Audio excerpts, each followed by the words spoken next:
Umaga po sa ating lahat. Ang magpapasanyaya po ng ating flag raising ceremony sa araw po na ito ay ang Manila Health Department. Narito po ang pagkakasunod-sunod ng ating programa.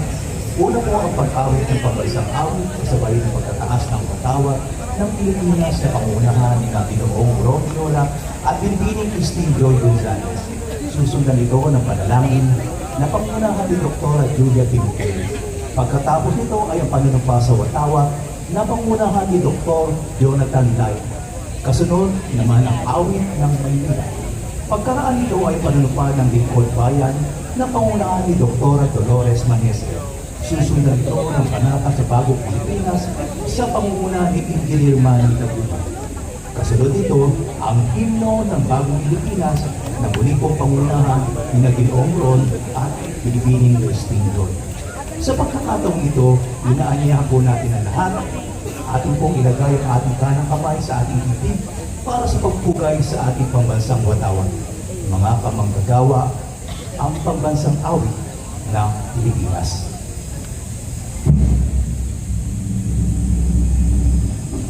Kanyang magiging preslang silanganan, alam ng puso, sarili ko'y buhay.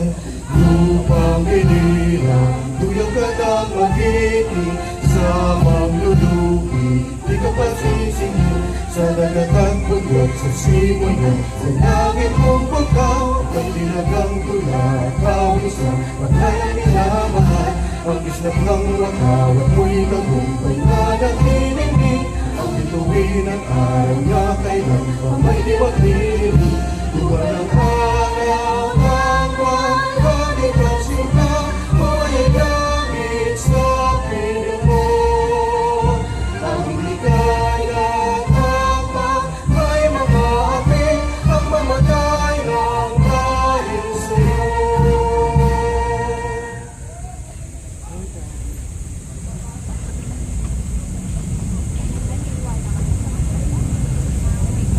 Amang makapangyarihan at mapagmahal, mahabaging Ama, aming Diyos. Kami po ay nagtitipon sa harapan ninyo ngayon bilang tanda ng aming pagkakaisa at wagas na pagmamahal sa bayan. Sa espesyal na buwan ng Hulyo, habang ibinigdiliro namin ang anibersaryo ng Manila Health Department, tingin niyo po ang aming panalangin para sa aming institusyon, sa aming lungsod at sa buong bansa.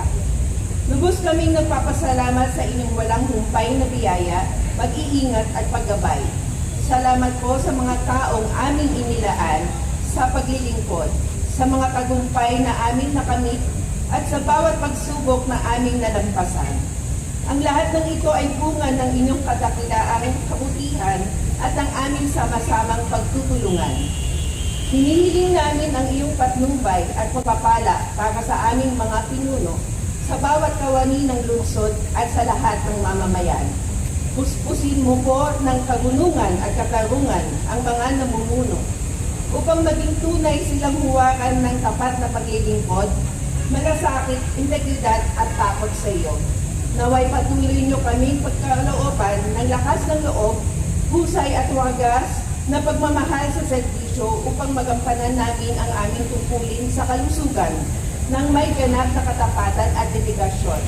Sa pagwagayway ng ating watawat, naway magsilbi itong palatandaan ng aming pananagutan na maglingkod ng tapat, ibigay ang buong pagmamahal sa bayan at itaas ang dangal ng aming lungsod. Pagkalooban mo kami ng kapayapaan sa gitna ng kaguluhan at pag-asa sa kabila ng mga hamon, gawin mong sentro ng kabutihan at pagmamahalan ang aming lungsod. Protektahan mo ang aming bawat tahanan at baguhin kaming lahat upang maging instrumento ng iyong kapayapaan at pagpapagaling. Iniaalay namin sa iyo ang aming gawain, ang aming departamento at ang aming lungsod, sapagkat ikaw ang aming kanlungan at lakas.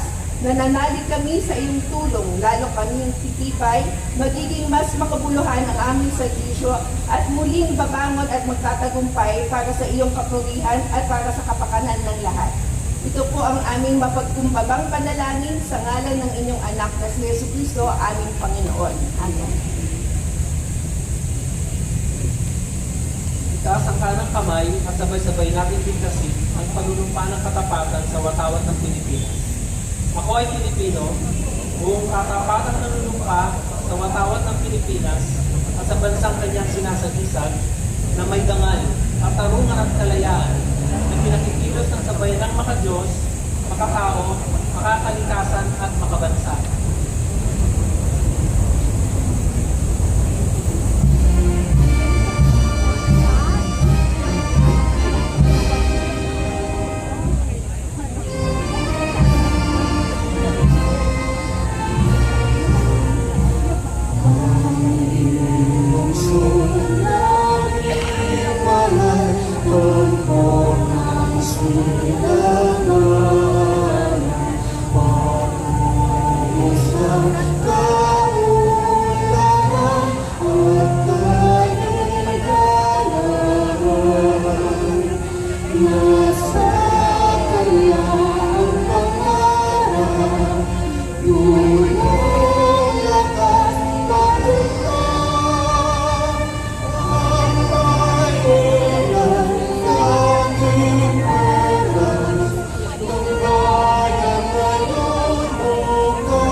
Taas po natin ang aking kanang kamay.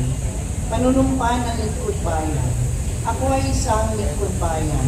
Pangangalagaan ko ang diwalang pinagkaloob ng mamamayan. Maglilingkod ako ng may malasakit, katapatan at kursayan na walang pinipilingan. Magiging mabuting halimbawa ko at magbibigay ng pag-asa at inspirasyon sa aking kapwa lingkod bayan. Lilinamin ko ang aking sariling kakayahan upang sa lahat ng panahon ay mapagtingkuran ko ng buong kahusayan ang sambayanan. Hindi ako makikipahagi sa katiwalian sa pamahalaan. Pipigilan at isisiwalat ko ito sa pamamagitan ng tama at anggok na pamamaraan. Isasabuhay ko ang isang lingkod bayang makadiyos, makatao, makakalikasan at makabansa. Tutugon ako sa mga hamon ng makabagong panahon tungo sa adhikain ng matatag, maginhawa at panatag na buhay.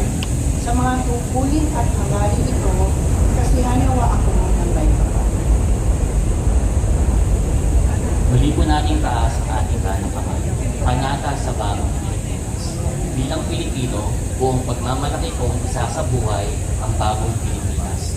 Buhay sa aking dugo ang lahing dakila, magiging at may dangal. Palaging dadalhin sa puso, isip at diwa ang aking pagmamahal sa kultura at bayang silangan. Kaisa ng bawat mamamayan, iaalay ko ang aking talino at kasanayan sa pagpapaunlad ng aking bayan.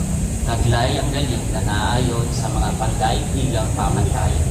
Magiging instrumento ko sa pagsulong ng kagalingan, karunungan at kapayapaan. Makikisa at makikilaw ako sa mga adhikain ng pamahalaan dahil ang kaunlaran ay hindi lamang responsibilidad ng ilan. Isusulong at pangangalagaan ko ang karangalan, kalayaan at interes ng aking bayang minamahal. Bilang Pilipino na may pagmamahal, pakialam at malasakit. Hindi makasarili kundi para sa mas nakakarami. Tatahakin ko ang landas tungo sa isang bagong Pilipinas.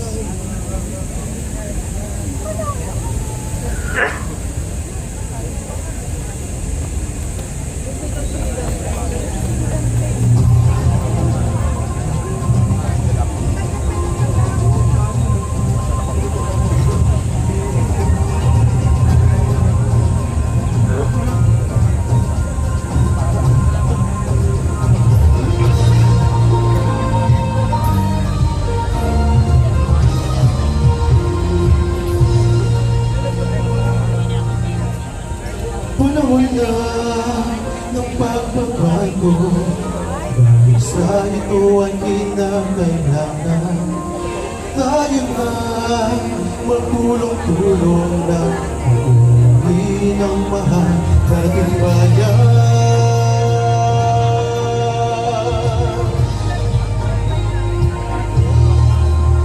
Panahon na magbabago, ayos ang mga dapat ayusin.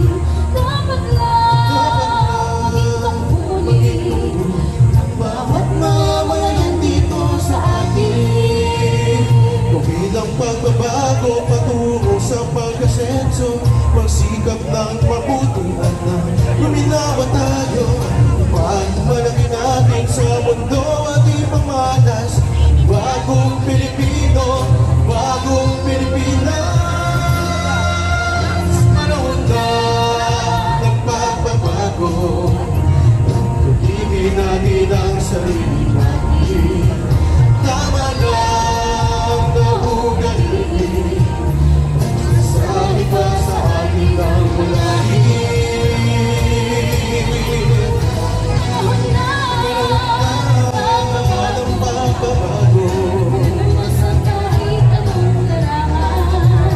Ang tagumpay ay karangalan, ayunin natin sa bayan. ang ulit na napatunayan ng Pilipino, pusay at lakas, ganda ng talento, at ang makipagpaligsahan kahit anong oras. Bagong Pilipino, bagong Pilipinas.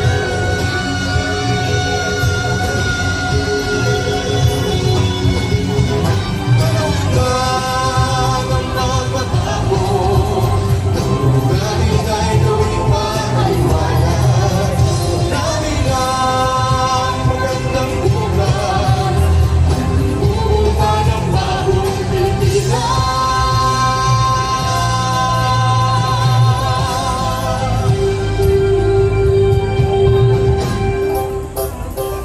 Panahon na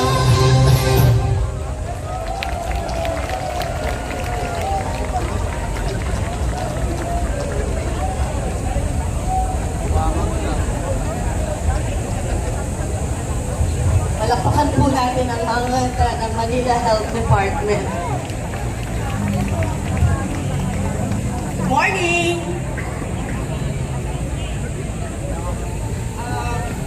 To our beloved Honorable Mayor Francisco Isko Moreno Dumagoso, our Vice Mayor Chi Atienza, our Secretary to the Mayor, Mr. Manuel Sarcal, ang ating mga City Councilors, Chief of Staff, Mr. Cesar Chavez, City Administrator, Attorney Wardy Quintos, ang ating pinakamamahal na mga department heads na lagi tumutulong po sa Manila Health Department, ang ating hospital directors,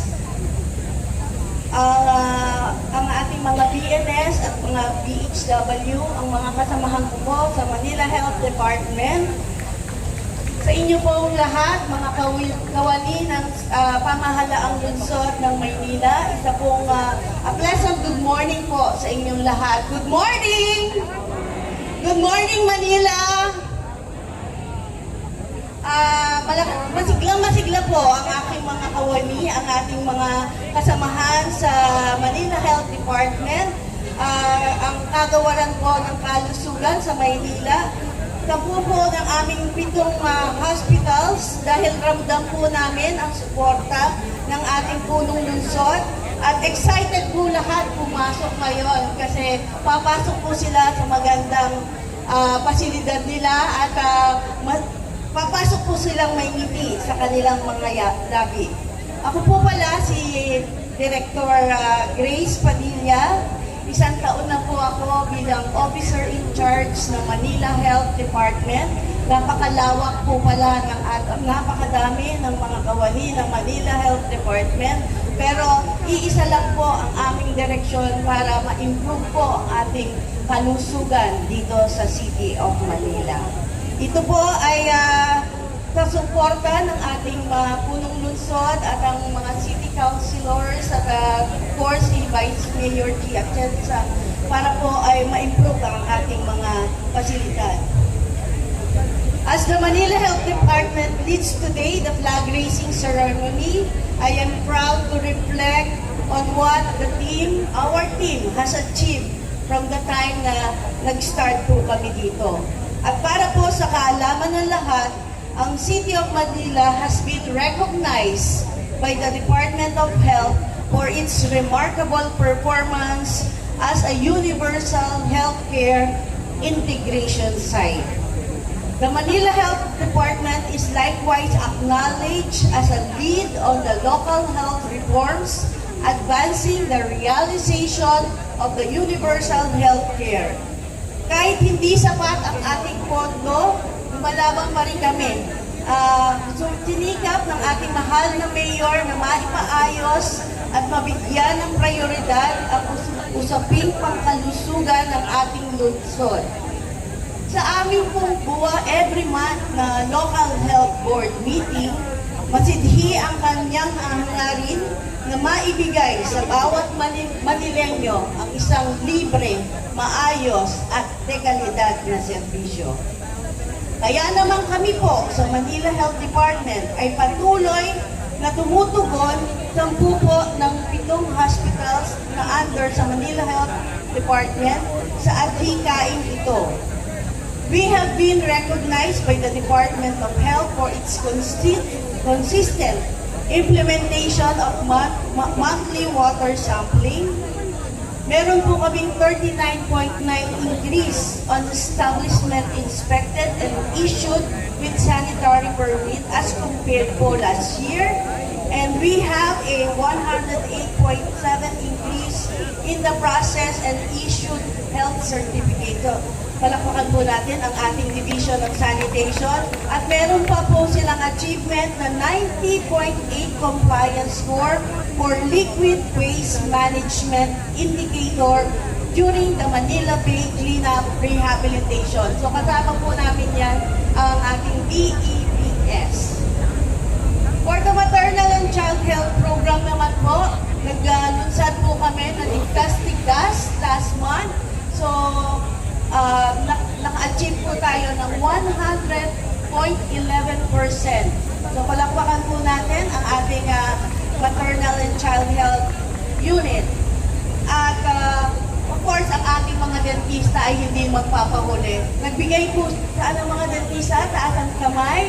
So, nagbigay po sila ng 2,000 free dentures between March to May for their Balik Ngiti Libreng Pustiso program. So, marami na pong pumugi. And, ngayon pong July, ngayon po ang ating Nutrition Month. So, pagkatapos po nito, sa tulong po ng ating PDO, Director Giovanni Evangelista, kami po ay mag-tree planting diyan po sa ating arroceros.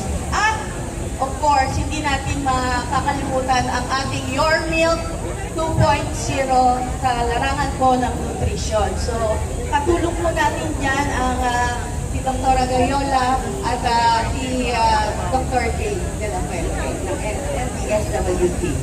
So, it is through the able leadership of our mayor that funding of our construction and improvement of our health facilities. Nung nakaraan linggo lang po ay binuksan natin ang Kapitan Isidro Mendoza Health Center. At ngayon po umaga na to, pagkatapos po namin dito ay bubuksan po natin ang San Nicolas Health Center ng District 3. So, palakpakan po natin.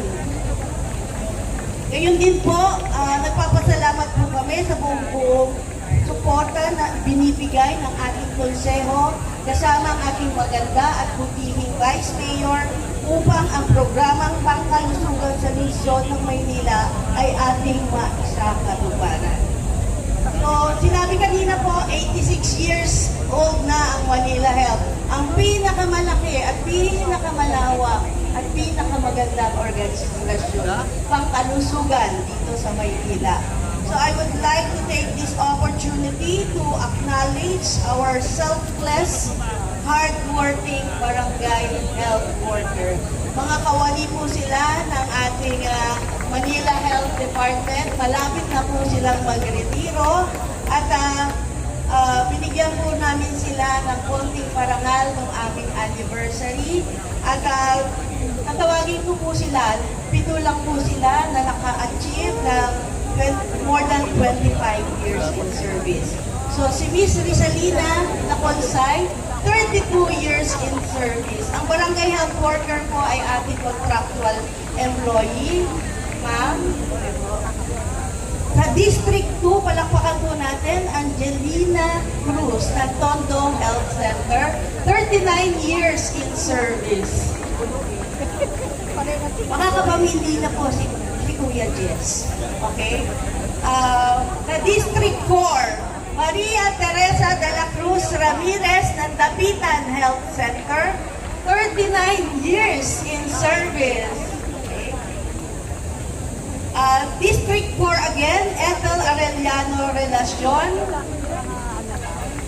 D. Belmonte Health Center, 39 years in service din po. Next is sa District 5, Miss Ruby Wright Martinez ng Icasiano Health Center, 25 years in service.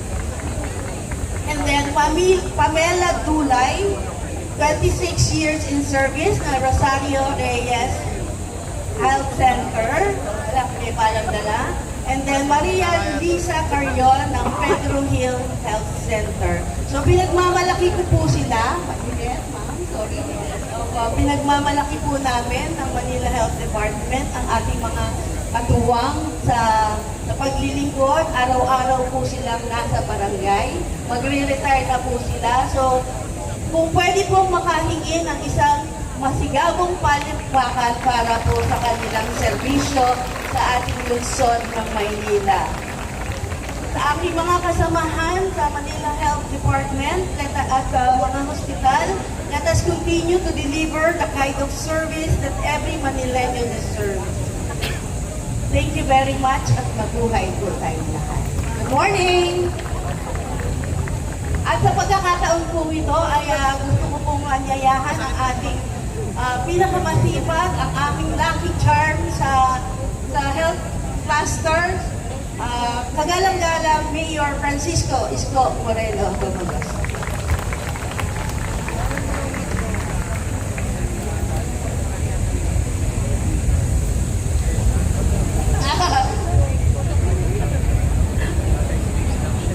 Pili ka na daw, Kuya Jess.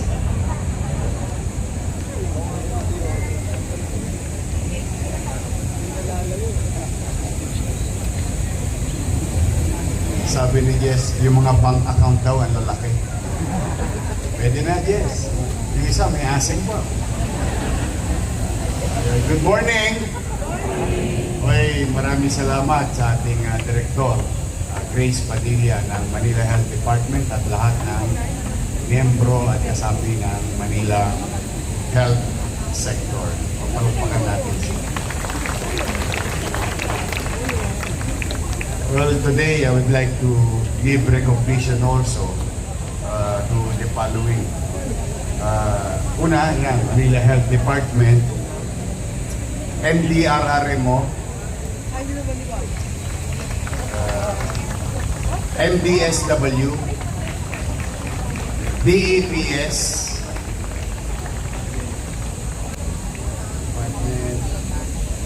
MTPB, and to the men and women, uniformed personnel of Manila Police District headed by General Santiago. Ay palakpakan natin yung sila ng malakas. Doon man lamang, mapawi yung puyat nila. Sapagkat dakong alas 9 ng gabi, ay urgently tinawagan ko sila lahat, yung mga nabanggit na ahensya at sa po ng kanilang mga kawani na kung ano yung ginagawa natin sa ibang maaayos na rallyista sa Maynila. Katulad ng naganap sa Liwasang Bonifacio, ay ibigay din natin sa mga kapatid natin sa Iglesia ni Cristo dito sa Liwasang. Ito po ay nakaraos ng maayos dala ng pakikipagtulungan ng grupo at ng lokal na pamahalaan. Naitawid natin, walang nabasag na stoplight, walang nababoy na pader, walang kalat ng basura, walang inapakang halaman, walang nangyaring gulo. Mapayapa silang dumating, maayos silang dumating, mapayapa at maayos din silang umalis. Pero sa likod nito ay may mga ahensya ng gobyerno ng lokal na nangabuyat at ayos at ipinaramdam natin na sa Maynila malaya silang makagagawa or put into practice their freedom of expression as long as that kind of freedom and right may nakaatang ding responsibilidad. Ibig sabihin, lumako kayo dito ng maayos din kayong aalis. Sapagkat karapatan din ng bawat Manileño at sino mang dumadako dito para magtrabaho at maghanap buhay o mag-aral na magkaroon ng maaliwalas at panatag na pamayanan. O, hindi natutulad yung sa iba na konting tibot, sa 10, 15, 20, ang gagawin lang, isprayan yung mga pader natin ng mga kung ano-anong mga bagay na wala namang kinalaman yung pader. Kaya siya namang gagastusan ng syudad. Ay ipambibili ko ng pintura, pambras, and so on and so forth. Eh kung maayos kayo, baka pakainin ko din kayo sa lungsod ng Maynila. Pero may nagrally ka na, kumakain ka pa. Nagrally ka na, may doktor ka pa. Nagrally ka na, may MDRR mo ka pa. Nagrally ka na, may security ka pa. So everybody went well. I mean, things will go north if everybody is being respectful to one another.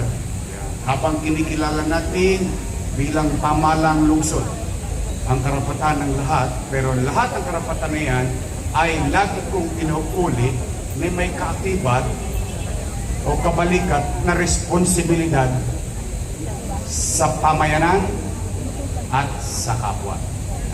Kaya po, maraming salamat sa mga nabanggit kong ahensya. Kung hindi ko pa kayo nabanggit, binabanggit ko kayo at binibigyan ko kayo ng papuri ngayong umaga sa inyong lahat.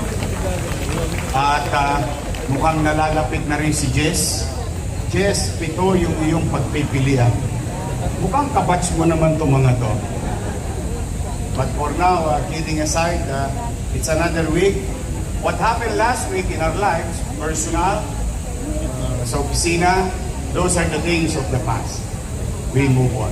Maaaring iba sa inyo nagkaroon ng bagong jowa. Maaaring last week nagkahiwalay kayo ng jowa. Oh, mukhang may tinamaan. Oh, huwag ka mag-alala pag nawala yung jowa. There's so many fish in the ocean. Maaaring tumukod kayo sa gastusin, maaaring nakaluwag kayo sa gastusin, maaaring nakaramdam kayo ng pag-aangan, hirap.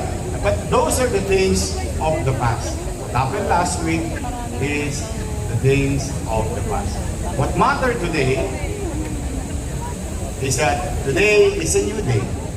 Another Monday, another week to be of service to the people. At paulit-ulit itong maririnig sa akin. Many are called, but few are chosen. We were given a chance by God, by some, to be of service to others. And let's utilize that. Let's excel from our field of undertakings. Every single moment, especially kapag kaharap natin yung ating mga mamamayan o mga taong pinaglilingkuran. Kaya po, ang hiling ko naman ay sana lagi kayong malusog. At sana yung natagpuan ninyong partner sa buhay ay matagpuan din ni Diyos. Masyado kong mapili. Sana matagpuan nyo rin ang tagumpay. Sana matagpuan nyo rin ang kagaangan sa buhay. But for now, let's just do and be of service to the people. And I wish this week, and the coming weeks and days, moving forward, lahat kayo'y maging manatiling malusog. At pumanatag kayo, ang pamahalang lungsod ng Maynila ay patuloy na pupuhunan ng kayo, ang kaanak nyo, kapitbahay nyo, kakilala ninyo, pagpatungkol sa usaping pangkalusugan sapagkat ito po ay isa sa mga polisiya programa under MBN, Minimum Basic Needs, Housing, Education, Healthcare, and Jobs. That's where whatever money, resources, limited, the big chunk of that limitation or limited resources will be dedicated into this MBN. And that will address the health sector, the health of our citizen. Kaya po, totoo po yung nabanggit ni Director Padilla. A few months ago, nakakita tayo ng pinakamagandang health center sa buong mundo. The only health center na may falls sa loob ng building para pong resort. But we fix that and we continue to fix others. And we continue to rebuild others and to continue to reclaim others. Yung mga sinarang health center, we will reclaim them. We will develop them. So that there will be less foot traffic in our 7th hospital. Mas magaang, mas maliwalas sa ating mga ospital, we can attend properly, efficiently sa ating mga tunay na nagkakasakit o mas kailangan ng matinding medical na atensyon.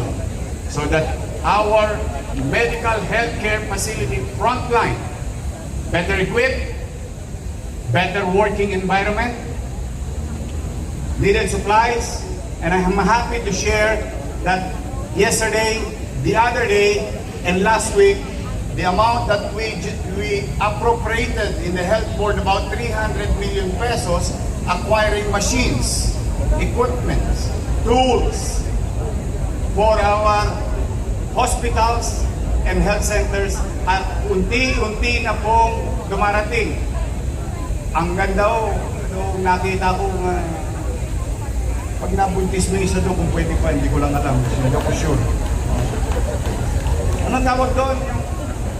Ultrasound, cardio monitor, x-ray, and so even dental chair, kabagong dental chair.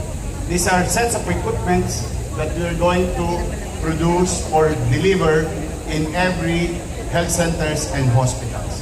We will continue to buy new, replace the old, and destroy.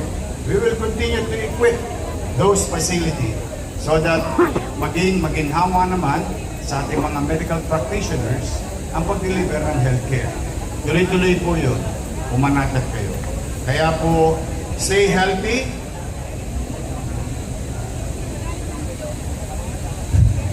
Ang lunis na lang. Hindi talaga kita matigilan. Stay healthy. Stay focused. And excel from your field of activity. Mag-iingat kayo pagkat I cannot do it alone. With all honesty and humility, we need to come together. Because together, we can make Manila great again. Magandang umaga at pagpalain nawa kayo ng buong Manila. Manila! God first. Thank you.